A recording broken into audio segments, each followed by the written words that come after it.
आखिरी दो सवाल सर मैं पूछूंगा आपसे, एक साथ ही पूछूंगा, टाइम कम है। एक तो ये कि गांधी के साथ हमेशा एक नाम आता है भगत सिंह, कि भगत सिंह की जो फांसी हुई, गांधी जी अगर चाहते तो भगत सिंह की फांसी रोक सकते थे, लेकिन उन्होंने नहीं रोकी। ये समाज में एक आम इल्ज़ाम है गांधी के ऊपर। एक दूसरा ये कि बंटवारे के ऊपर गांधी का पाकिस्तान के बारे में क्या ख्याल था? आज पाकिस्तान का नाम लेने से लोग, हमें डर लगता है कि कहीं देशद्रोही ना हो जाए। दरअसल इल्ज़ाम ये है कि गांधी चाहते तो बंटवारा भी रुक सकता था, उन्होंने बंटवारे के खिलाफ उस तरीके से आंदोलन नहीं किया। ये दो आरोप हैं, तो एक ही साथ सर मैंने आपको बतलाया कि आखिरी दिनों में न तो हिंदू उनकी बात सुनने को तैयार थे, न मुसलमान। यह बात उनको समझ लेना बहुत ज़रूरी है, जो गांधी को हिंदू मुखालिफ कहते रहते हैं, कि गांधी को दरअसल मुस्लिम मुखालिफ कहा जाता था। मैंने आपको बताया कि जिन्ना नेहरू से नहीं लड़ रहे थे, जिन्ना गांधी से लड़ रहे थे। जिन्ना का यह कहना था कि गांधी को मान लेना चाहिए कि वो सिर्फ हिंदुओं के नेता हैं, तो पाकिस्तान न बने, इसके लिए आप कह सकते हैं कि गांधी ने आखिरी दम तक कोशिश की। लेकिन गांधी अकेले तो नहीं थे मैदान में, खुद जिन्ना थे।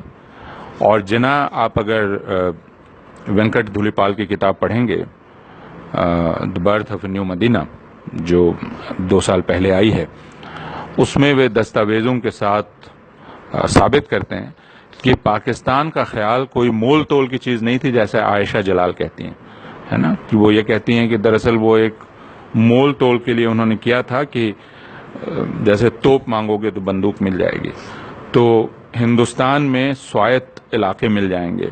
लेकिन अगर आप कैबिनेट मिशन की बहसों को पढ़ेंगे और उसके आगे तक और उसके पीछे भी जाएं और फिर आगे बढ़ें, तो आपको ये दिखलाई पड़ेगा कि, और जैसा मैंने कहा, वेंकट धुलीपाल की किताब से भी ये बात जाहिर होती है कि हिंदुस्तान के मुसलमानों की एक बड़ी आबादी पाकिस्तान के ख्याल से सहमत हो गई थी। यह तथ्य है।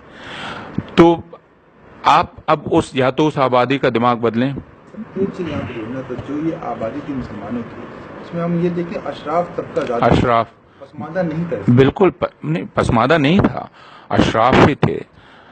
यानी अशराफिया का ये आंदोलन था।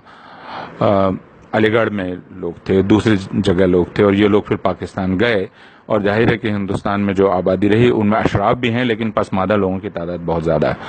तो मैं सिर्फ यह कहना चाह रहा हूं कि पाकिस्तान का ख्याल लोगों के दिमाग में जड़ जमा चुका था। आप ये नहीं कह सकते हैं कि वह सिर्फ मोल तोल के लिए एक चीज थी। तो मैदान में गांधी भी हैं, मैदान में जिन्ना भी हैं, और जिन्ना अब गांधी से बराबरी पर हैं, ठीक है। मुस्लिम लीग है, मुस्लिम लीग बराबरी का दावा कर रही है ना। वो कह रही है कि दूसरी तरफ अंग्रेज सरकार है, और अंग्रेज सरकार ये कह रही है बहुत ही चालाकी से कि साहब हम आज़ादी तो तभी देंगे, लेकिन हम आज़ादी देते वक्त कैसे भूल जाएं अक़लियत को, है ना। हम अक़लियत को तकलीफ में नहीं छोड़ सकते। वो ये भी कहते हैं कि हम रियासतों का भी हमें देखना पड़ेगा, रियासतें भी बेचारी हैं।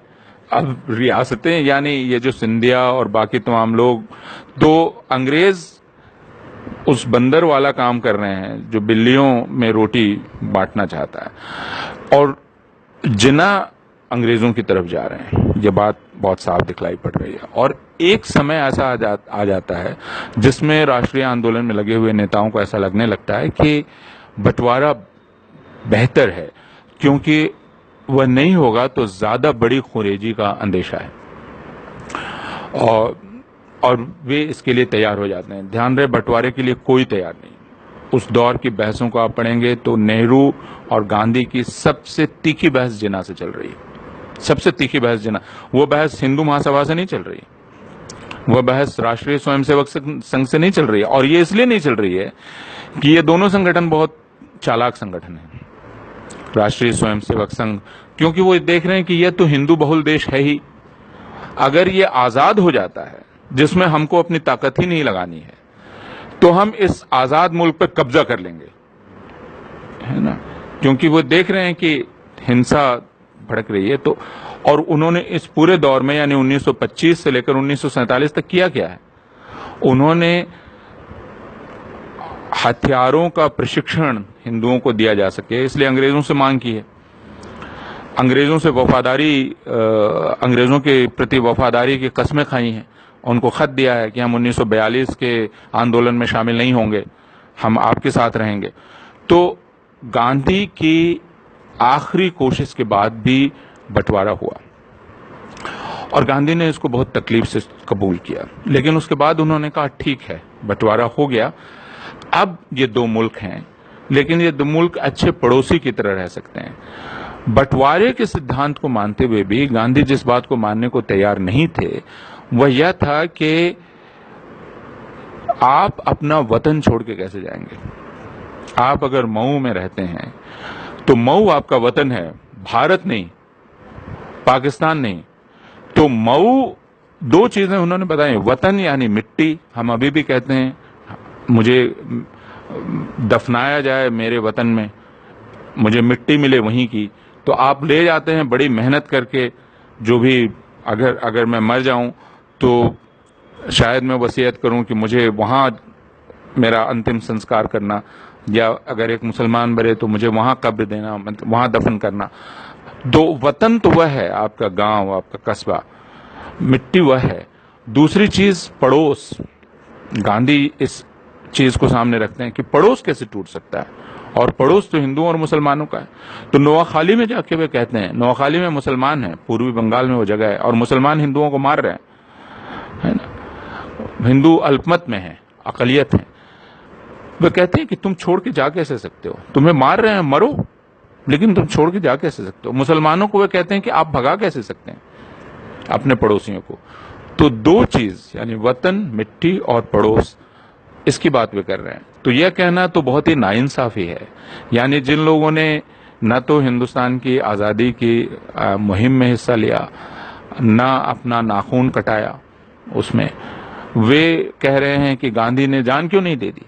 गांधी की जान तो आखिरकार उसी वजह से गई क्योंकि नाथूराम गोडसे ने कहा कि यह जो मेरा गुस्सा है ये 32 सालों का है जो जमा हो रहा है, और यह शख्स अगर जिंदा रहेगा तो इसके चेलों की सरकार है, ये पाकिस्तान के खिलाफ कभी भी फैसला कुन कार्रवाई होने ही नहीं देंगे, करेगी ही नहीं। तो इसलिए इस आदमी को रास्ते से हटाना बहुत जरूरी है। तो अगर किसी एक आदमी ने कीमत चुकाई तो वो गांधी ने चुकाई, और किसने चुकाई वह कीमत। तो इसलिए कहना एक बिल्कुल ही गलत है कि वो बंटवारे के हक में थे। हाँ, बंटवारा हो गया तो उन्होंने कहा कि फिर इज्जत से साथ रहिए, भले आदमियों की तरह साथ रहिए, आपने एक दूसरे से जो वादा किया वो वादा निभाइए। उन्होंने हिंदुस्तान की सरकार से कहा कि आपने वादा किया है कि 55 करोड़ रुपया देंगे, तो अब आप लेके बैठ गए, ये तो कोई बात न हुई। ठीक है, आप में बीच में झगड़ा हो गया है, लेकिन उस झगड़े को बहाना बनाकर जो आपने वादा किया उससे आप मुकर जाएंगे, तो यह तो सभ्यता नहीं है। तो आपको वो 55 करोड़ रुपया देना चाहिए उनको। तो गांधी उसूलों की बात कर रहे थे, सभ्यता की बात कर रहे थे। एक चीज जो एक समय अवश्यंभावी हो गई थी, होना ही था, वो हुई बंटवारा। यह हम पीछे मुड़ के कह सकते हैं यह किया जा सकता था, वह किया जा सकता था और रोका जा सकता था, लेकिन उस वक्त चीजें जिस तरह घट रही थी उसमें जो एक्टर्स थे उन एक्टर्स को ध्यान रखें, उनकी स्थितियों को ध्यान रखें, और तब देखें कि क्या गांधी ही फैसला करने वाले थे।